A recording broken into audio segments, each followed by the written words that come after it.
Dear students, आज के video में हम डिस्कस करेंगे manufacturing of metallurgical Coke. Metallurgical Coke मतलब ऐसा कोक जो मेटलर्जिकल प्रोसेस में यूज़ किया जाता है, जिसे हम फर्नेस में यूज़ कर सकते हैं, जिसे इंडस्ट्रीज में यूज़ कर सकते हैं। लेकिन ये कोक क्या होता है? सो when coal is heated in absence of air, then this coal is converted into coke, and this process of converting coal into coke is known as carbonization। तो जब भी कोल को हम एयर की एब्सेंस में हीट करते हैं तो वो कोक में कन्वर्ट हो जाता है, और इस प्रोसेस को हम कहते हैं कार्बोनाइजेशन। अब कार्बोनाइजेशन प्रोसेस के लिए हमें कोकिंग कोल का यूज़ करना होता है। तो कोकिंग कोल इस टाइप के कोल होते हैं जिन्हें एयर के एब्सेंस में जब हीट किया जाता है तो ये सॉफ्ट हो जाते हैं, कोहेरेंट मास फॉर्म करते हैं, डेंस हो जाते हैं, और अल्टीमेटली ये पोरस फॉर्म में रीसॉलिडिफाई हो जाते हैं। तो जो hard, lustrous, porous, dense, strong, coherent residue हमें मिलता है उसे हम कहते हैं कोक। तो bituminous coal is suitable for carbonization process. Now by carbonization of coal, we want to increase percentage of carbon in coal, we want to increase calorific value of coal, and we also want to reduce other constituents like volatile matter, moisture content of coal. तो basically carbonization process में होता क्या है? तो suppose करें we have this coal sample containing carbon, hydrogen, sulfur and oxygen, और ये हमने 100 kg लिया है। इस 100 kg कोल में 75 kg कार्बन है, 15 kg हाइड्रोजन है, 5 kg सल्फर है और 5 kg ऑक्सीजन है। अगर हम इसे परसेंटेज बेसिस पर देखें तो this coal sample contain 75% carbon, 15% hydrogen, 5% sulphur and 5% oxygen. अब जब इस कोल सैंपल का हम कार्बोनाइजेशन करेंगे, मतलब when we heat this coal sample in absence of air, तो कार्बन के अमाउंट में बहुत कम चेंज आता है और बाकी के जो दूसरे कंस्टिट्यूएंट हैं उनके अमाउंट में चेंज आता है। तो यहाँ पर मैंने कार्बन का कोई भी अमाउंट चेंज नहीं करा है, यहाँ पर भी 75 रखा था और यहाँ पर भी 75 kg ही रखा है। लेकिन ये जो दूसरे कंस्टिट्यूएंट थे, हाइड्रोजन, सल्फर, ऑक्सीजन, इनका अमाउंट यहाँ पर रिड्यूस हो गया है। यहाँ पर कोल सैंपल में 15 kg हाइड्रोजन था, कोक में 5 kg रह गया। यहाँ पर सल्फर 5 kg था, यहाँ पर सल्फर 2.5 रह गया है। यहाँ पर ऑक्सीजन 5 था, यहाँ पर कोक में 2.5 kg रह गया है। तो अब ये जो कोक हमें मिला है इसका टोटल वेट हो गया है 85 kg। यहाँ पर जो हमने कोल लिया था इसका वेट था 100 kg, और ये जो हमें कोक मिला है इसका वेट रह गया है 85 kg। अब इसमें अगर हम परसेंटेज निकालेंगे कार्बन का तो ये आएगा 88%, जबकि कोल में ये 75% था, ये इंक्रीज होके अब 88% हो गया। यहाँ पर हाइड्रोजन का परसेंट कोल में 15% था, कोक में ये रिड्यूस होके 5.88% हो गया। यहाँ पर सल्फर का परसेंटेज 5% था, यहाँ पर ये रिड्यूस होके 2.94 हो गया। सिमिलरली ऑक्सीजन का परसेंटेज कोल में 5% था, यहाँ पर ये रिड्यूस होके 2.94% हो गया। तो जब भी कोल का कन्वर्जन कोक में किया जाता है तो कार्बन का परसेंटेज इंक्रीज हो जाता है और दूसरे कंस्टिट्यूएंट का परसेंटेज कम हो जाता है, और इसीलिए क्योंकि यहाँ पर कार्बन का परसेंटेज इंक्रीज हो गया है तो कोक की कैलोरीफिक वैल्यू भी इंक्रीज हो जाती है। Now there are 2 methods for coke manufacturing. First one is the beehive oven method and second one is the Otto Hoffmann's by product oven method. आज के वीडियो में हम डिस्कस करेंगे Otto Hoffmann by product oven method. So, in order to increase the thermal efficiency of carbonization process and to recover the valuable byproducts, Otto Hoffmann developed a modern byproduct coke oven. This oven is known as Otto Hoffmann's byproduct coke oven. तो beehive oven के जो main drawback होते हैं उसमें पहली चीज़ होती है कि हम वैल्यूएबल बाय प्रोडक्ट्स की रिकवरी नहीं कर पाते हैं, और दूसरा बीहाइव ओवन मेथड की इफ़िशियंसी भी कम होती है। तो ये ड्रॉबैक रिमूव करने के लिए ऑटो हॉफमैन ने Otto Hoffmann by product coke oven develop किए। In Otto Hoffmann process there is no partial combustion of coal. Otto Hoffmann process में कोल का कंबशन नहीं होता है।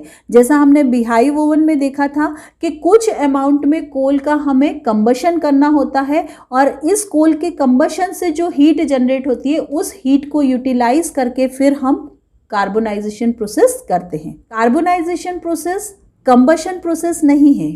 कंबशन मतलब बर्निंग, हम जला रहे हैं किसी भी चीज़ को, लेकिन कार्बोनाइजेशन में हम कंबशन नहीं कर रहे हैं, हम सिर्फ हीट प्रोवाइड कर रहे हैं। जैसे सपोज करें आपके पास एक ब्रेड है, उसे आप डायरेक्ट आग में रख देंगे तो भी हीट प्रोवाइड होगी, और अगर आप उसे टोस्टर में रखते हैं तो भी हीट प्रोवाइड होगी। लेकिन जब आप उसे आग में रख देंगे तो वहाँ पर कंबशन होगा, लेकिन जब आप टोस्टर में रख रहे हैं तब कंबशन नहीं है। ब्रेड के पीस में से कुछ मॉइस्चर निकल जाएगा और इस तरह से आपको एक प्रोडक्ट मिलेगा। तो कोल और कोक में भी यही डिफरेंस है। जब कोल का कंबशन हो जाएगा तो आपको रेसिड्यू ऐश के फॉर्म में मिलेंगे, लेकिन जब आप कार्बोनाइजेशन करेंगे, आप सिर्फ हीट देंगे विदाउट कंबशन, तो आपको कोक मिलेगा। बीहाइव ओवन में कोल का पार्शियल कंबशन करके ही हीट जनरेट की जाती है और उसी हीट से हम कार्बोनाइजेशन प्रोसेस करते हैं। तो ये ड्रॉबैक ऑटो हॉफमैन प्रोसेस में रिमूव हो जाता है। दूसरा, ऑटो हॉफमैन प्रोसेस में हम बाय प्रोडक्ट्स की रिकवरी कर सकते हैं। So valuable by products are recovered in this Otto Hoffmann method. Third one is the heat of waste flue gases is utilised. Otto Hoffmann method में जो waste flue gases हैं जिन्हें हम discard करने वाले हैं चिमनी के थ्रू, उनकी हीट को भी यूटिलाइज किया जाता है और इस तरह से इस प्रोसेस की थर्मल इफिशियंसी इंक्रीज हो जाती है। So these are the advantages of Otto Hoffmann process over beehive oven method. Now we will study Otto Hoffmann's method under following headings: construction, working with regenerative principle and recovery of by products. तो सबसे पहले हम discuss करते हैं construction of Otto Hoffmann coke oven. तो Otto Hoffmann coke oven में rectangular silica chambers होते हैं। There are number of rectangular silica chambers. These are arranged side by side in series. In chambers को carbonisation chambers बोला जाता है। इन carbonisation chambers के dimension होता है, इनकी लेंथ होती है 12 to 14 मीटर, इनकी हाइट होती है 4 to 5 मीटर और इनकी विड्थ होती है 0.4 to 0.5 मीटर। एक रेक्टेंगुलर चैम्बर की कैपेसिटी होती है 16 to 24 टन्स ऑफ कोल। मतलब एक बार में आप इसमें इतना कोल यूज़ कर सकते हैं। इस तरह के बहुत सारे chambers side by side arrange होते हैं। इनका नंबर 25 to 1000 वेरी कर सकता है। Generally 60 to 90 chambers side by side लगे होते हैं और इस अरेंजमेंट को कोक ओवन बैटरी कहा जाता है। दो रेक्टेंगुलर चैम्बर्स के बीच में जो गैप होता है उसे हम वर्टिकल फ्लू कहते हैं। Now each chamber is provided with top charging hole. इन होल्स से हम कोल इन रेक्टेंगुलर चैम्बर्स में चार्ज करते हैं। Second is gas take off system, means during the carbonization यहाँ पर जो गैसेस प्रोड्यूस होंगी उन गैसेस को हम इस गैस टेक ऑफ सिस्टम से कलेक्ट करते हैं। And third one is the refractory lined iron doors. तो इसके फ्रंट और बैक साइड में रिफ्रैक्टरी लाइंड आयरन डोर्स लगे होते हैं। This doors are used for discharging coke. तो जब ये कोल कोक में कन्वर्ट हो जाता है तो इन डोर्स की हेल्प से इस कोक को इस चैम्बर से डिस्चार्ज किया जाता है। So this is the construction of single chamber of Otto Hoffmann coke oven. These are the some points which you have to remember for this. Now this is the arrangement of coke oven battery. यहाँ पर हमने rectangular chambers को side by side arrange किया हुआ है। ये जो बीच में गैप है दिस इज वर्टिकल फ्लू। इन चैम्बर्स के नीचे चेकर ब्रिक वर्क लगा होता है। This is the gas take off system. इस गैस टेक ऑफ सिस्टम से हम कोक ओवन गैसेस को कलेक्ट करेंगे। Coke oven gases are the gases which are form during the carbonization of coal. Now we will discuss working of Otto Hoffmann coke oven. तो सबसे पहले इन rectangular chambers में top hole के through coal charge किया जाएगा। जब इसमें हम कोल चार्ज कर देंगे उसके बाद इन होल्स को टाइटली क्लोज कर देते हैं। उसके बाद चेकर ब्रिक वर्क के थ्रू हम फ्यूल गैस सप्लाई करते हैं। तो यहाँ पर हम एयर और प्रोड्यूसर गैस इसका मिक्सचर यहाँ पर सप्लाई करेंगे और इस फ्यूल गैस का यहाँ पर कंबशन होगा, इस फ्यूल गैस की यहाँ पर बर्निंग होगी। जब इस फ्यूल गैस की बर्निंग होगी तो यहाँ पर टेम्परेचर इंक्रीज होगा और इस फ्यूल गैस की बर्निंग से यहाँ पर टेम्परेचर अप्रॉक्सीमेटली 1200 डिग्री सेंटीग्रेड तक पहुँच जाता है। जब इतना हाई टेम्परेचर यहाँ पर होगा तब ये जो सिलिका चैम्बर्स में कोल है इसमें कार्बोनाइजेशन स्टार्ट हो जाएगा, क्योंकि ये जो सिलिका चैम्बर की वॉल है इसका टेम्परेचर इंक्रीज होगा because of burning of this fuel gas और यहाँ से कार्बोनाइजेशन साइड से स्टार्ट होगा और सेंटर की तरफ मूव होगा, क्योंकि सबसे हाई टेम्परेचर हमें सिलिका चैम्बर की वॉल्स पे मिलेगा और उसके बाद यहाँ से कार्बोनाइजेशन स्टार्ट होता हुआ सेंटर की तरफ मूव करेगा। अब जब इस कोल का कार्बोनाइजेशन स्टार्ट होगा तो यहाँ पर कोल से कुछ गैसेस एस्केप आउट होंगी, जैसे hydrogen, H2S, methane, carbon monoxide, carbon dioxide और इन गैसेस के मिक्सचर को कलेक्टिवली हम कहते हैं कोक ओवन गैस, जो हमें इन कोक ओवन चैम्बर से मिल रही है। तो इस कोक ओवन गैस को हम इस गैस टेक ऑफ सिस्टम से कलेक्ट करेंगे।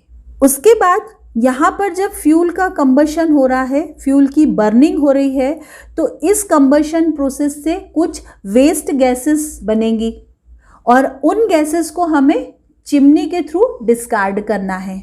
लेकिन ये जो वेस्ट गैसेस है इनका टेम्परेचर भी बहुत ज़्यादा हाई होता है, क्योंकि यहाँ पर टेम्परेचर 1200 डिग्री सेंटीग्रेड है, तो ये जो वेस्ट गैसेस यहाँ से हमें मिलेंगी उनका टेम्परेचर भी बहुत हाई होता है। और अगर हम इन वेस्ट गैसेस को डायरेक्टली चिमनी के थ्रू डिस्कार्ड कर देंगे तो इनकी हीट को हम यूटिलाइज नहीं कर पाएंगे। लेकिन ऑटो हॉफमैन मेथड में वेस्ट गैसेस की सेंसिबल हीट को भी हम यूटिलाइज करते हैं। तो ये जो वेस्ट गैसेस फ्यूल के कंबशन से जनरेट, इन गैसेस को चिमनी में डिस्कार्ड करने के पहले हम चेकर ब्रिक वर्क के थ्रू लेके जाते हैं। जब ये hot gases checker brick work के थ्रू पास होती हैं तो इस चेकर ब्रिक वर्क का टेम्परेचर भी इंक्रीज हो जाता है। इनका टेम्परेचर वेस्ट गैसेस के थ्रू 1000 डिग्री सेंटीग्रेड तक इंक्रीज किया जा सकता है। तो जब ये waste gases checker brick work के थ्रू पास होंगी तो ये अपनी सेंसिबल हीट इन चेकर ब्रिक वर्क को देंगी और इन चेकर ब्रिक वर्क का टेम्परेचर इंक्रीज हो जाएगा और उसके बाद इन वेस्ट फ्लू गैसेस को हम चिमनी में डिस्कार्ड कर देंगे। इन वेस्ट गैसेस से हम सिर्फ हीट की रिकवरी करते हैं, हम कोई भी प्रोडक्ट की रिकवरी नहीं कर रहे हैं। अब यहाँ पर ये जो अरेंजमेंट होता है वो इस तरह से होता है कि जब यहाँ पर गैस बर्न हो रही है तो यहाँ से हम फ्यूल एयर का मिक्सचर दे रहे हैं और waste gases next checker brick work के थ्रू पास होंगी जो इसको प्री हीट करेंगी। जब हमें यहाँ पर फ्यूल का कंबशन करना है तो वेस्ट फ्लू गैसेस के सप्लाई को रिवर्स कर देंगे, यहाँ से हम फ्यूल एयर का मिक्सचर देंगे जिसका कंबशन होगा और जो वेस्ट फ्लू गैसेस हैं वो इस चेकर ब्रिक वर्क के थ्रू पास होंगी। तो हम इस तरह से वेस्ट फ्लू गैसेस का फ्लो अल्टरनेट रखते हैं। अगर यहाँ पर फ्यूल का कंबशन हो रहा है तो वेस्ट गैसेस यहाँ से पास हो रही है, जब यहाँ पर फ्यूल का कंबशन होगा तो वेस्ट गैसेस यहाँ से पास होंगी। तो इस तरह से हम चेकर ब्रिक वर्क का टेम्परेचर इंक्रीज कर देते हैं।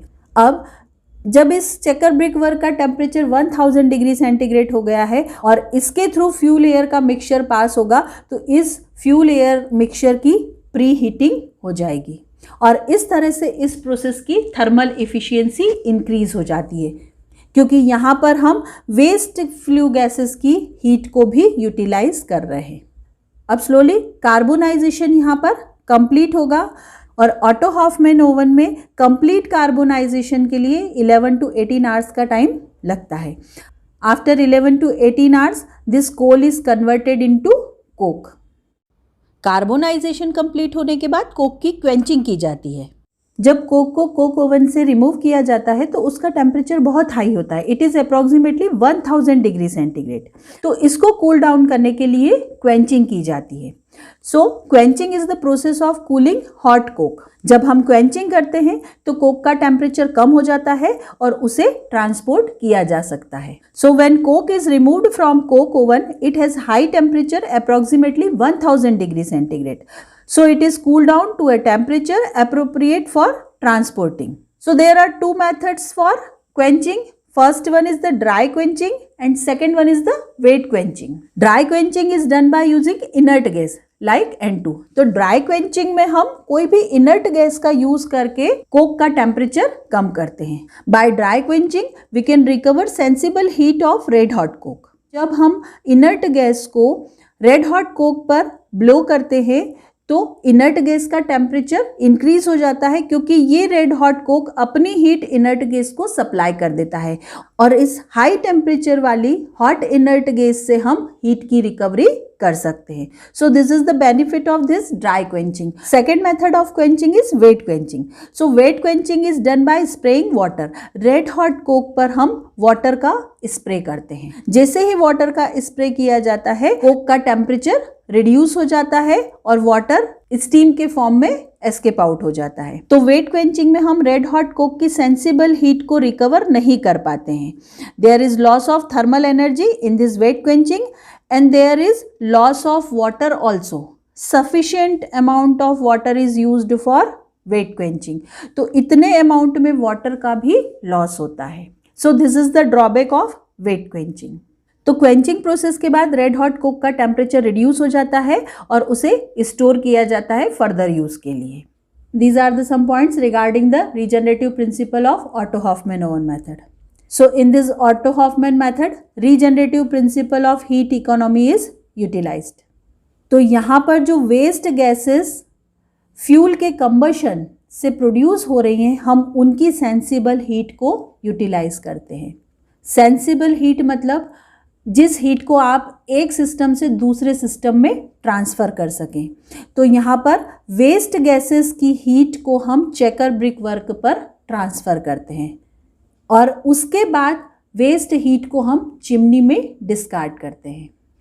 So the sensible heat of waste gases is utilised to heat up checker brick work by passing waste gases through checker brick work before escaping to chimney. तो waste gases जो fuel air के mixture के combustion से produce हुई थी उन waste gases की sensible heat को हम चेकर ब्रिक वर्क को हीटअप करने में यूटिलाइज करते हैं और वेस्ट गैसेस की सेंसिबल हीट से हम चेकर ब्रिक वर्क का टेम्परेचर 1000 डिग्री सेंटीग्रेड तक इंक्रीज कर सकते हैं. और जब ये वेस्ट गैसेस अपनी हीट को चेकर ब्रिक वर्क पर ट्रांसफ़र कर देती हैं उसके बाद इन वेस्ट गैसेस को हम चिमनी में डिस्कार्ड करते हैं. So this is the regenerative principle of this Otto-Hoffmann method. This heat recovery principle reduces energy consumption and increase heat economy of this process. तो इस regenerative principle से energy consumption reduce होता है और process की heat economy increase होती है, क्योंकि यहाँ पर आप वेस्ट गैसेस की हीट को भी यूटिलाइज कर रहे हैं. Now next is recovery of by products. तो यहाँ पर जब कोल का कार्बोनाइजेशन होता है तो कुछ गैसेस एस्केप आउट होती है जिसे हमने गैस टेक ऑफ सिस्टम से कलेक्ट किया है. अब ये जो गैसेस है इन्हें हम कोक ओवन गैस और कोल गैस कहते हैं. And this Coke oven gas contains valuable products like tar, ammonia, naphthalene, benzene and it's derivatives, H2S, sulphur. इस तरह के कुछ वैल्यूएबल बाय प्रोडक्ट्स हम इन कोक ओवन गैस से रिकवर कर सकते हैं. हमें ये बात ध्यान रखना है कि ये जो वेस्ट गैसेस हैं ये फ्यूल के कंबशन से जनरेट हो रही है. इन्हें हम चिमनी में डिस्कार्ड कर देंगे, इन्हें हम कलेक्ट नहीं करेंगे. वेस्ट गैसेस की सिर्फ हीट का यूटिलाइजेशन किया जाएगा to increase the temperature of this checker brick work. और ये जो कोक ओवन गैस है इन्हें हम बाय प्रोडक्ट रिकवरी के लिए यूटिलाइज करेंगे. तो इस कोक ओवन गैस से सबसे पहले हम टार की रिकवरी करेंगे। टार की रिकवरी करने के लिए इन कोक ओवन गैस को हम एक टावर के थ्रू पास करेंगे और इस टावर में हम अमोनिया स्प्रे करेंगे। जब ये कोक ओवन गैस अमोनिया के कांटेक्ट में आएंगी तो कोक ओवन गैस में जो टार प्रेजेंट है वो अमोनिया में डिसॉल्व हो जाएगा और उसके बाद इस अमोनिया को हम नेक्स्ट चैम्बर में लेके जाएंगे। इस चैम्बर में हमने हीटिंग कॉइल्स लगा रखी हैं। इन हीटिंग कॉइल से यहाँ पर टेम्परेचर इंक्रीज होगा और अमोनिया टार के मिक्सचर में से अमोनिया एस्केप आउट हो जाएगी, जिसे हम रीयूज़ करने के लिए कलेक्ट कर लेंगे और बॉटम में टार डिपॉजिट हो जाएगा। तो इस तरह से कोक ओवन गैस से सबसे पहले हमने टार की रिकवरी करी। टार की रिकवरी के बाद हम कोक ओवन गैस से अमोनिया की रिकवरी करेंगे। अमोनिया की रिकवरी करने के लिए इस कोक ओवन गैस को एक टावर के थ्रू पास करेंगे, जिसमें हम वाटर और सल्फ्यूरिक एसिड का स्प्रे करेंगे। अगर हम इस टावर में वाटर का स्प्रे करेंगे तो अमोनिया वाटर में डिसॉल्व होके अमोनियम हाइड्रोक्साइड के फॉर्म में रिकवर हो जाएगा और अगर हम इसमें सल्फ्यूरिक एसिड का स्प्रे करेंगे तो अमोनिया सल्फ्यूरिक एसिड के साथ रिएक्ट करके अमोनियम सल्फेट के फॉर्म में रिकवर हो जाएगा। अमोनिया की रिकवरी के बाद जो कोक ओवन गैसेस हैं उससे हम नैफ्थेलिन की रिकवरी करेंगे। तो नैफ्थेलिन की रिकवरी करने के लिए हम इसे एक टावर में पास करेंगे और यहाँ पर कोल्ड वाटर का स्प्रे करेंगे।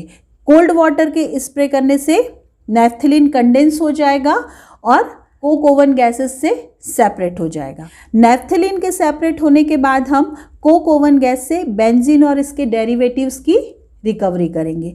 तो बेंजीन की रिकवरी के लिए हम इसे टावर के थ्रू पास करेंगे, जिसमें हम पेट्रोलियम और वॉश ऑयल स्प्रे करेंगे। जब हम पेट्रोलियम या वॉश ऑयल स्प्रे करेंगे तो बेंजीन और लाइट ऑयल्स और बेंजीन के डेरिवेटिव्स इसमें डिसॉल्व हो जाएंगे और कोक ओवन गैस से सेपरेट आउट हो जाएंगे। बेंजीन की रिकवरी के बाद हम हाइड्रोजन सल्फाइड और सल्फर की रिकवरी करेंगे। तो सल्फर की रिकवरी करने के लिए कोक ओवन गैसेस को हम फेरिक ऑक्साइड के बेड के थ्रू पास करेंगे।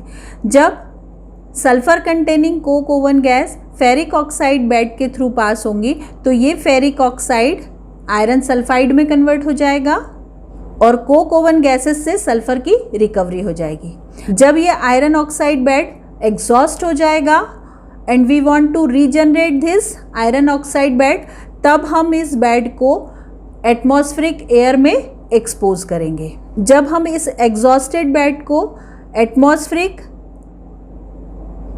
एयर में एक्सपोज करेंगे तो ये आयरन सल्फाइड अगेन Fe2O3 में कन्वर्ट हो जाएगा और इससे SO2 गैस रिलीज हो जाएगी, जिसे हम कलेक्ट कर लेंगे।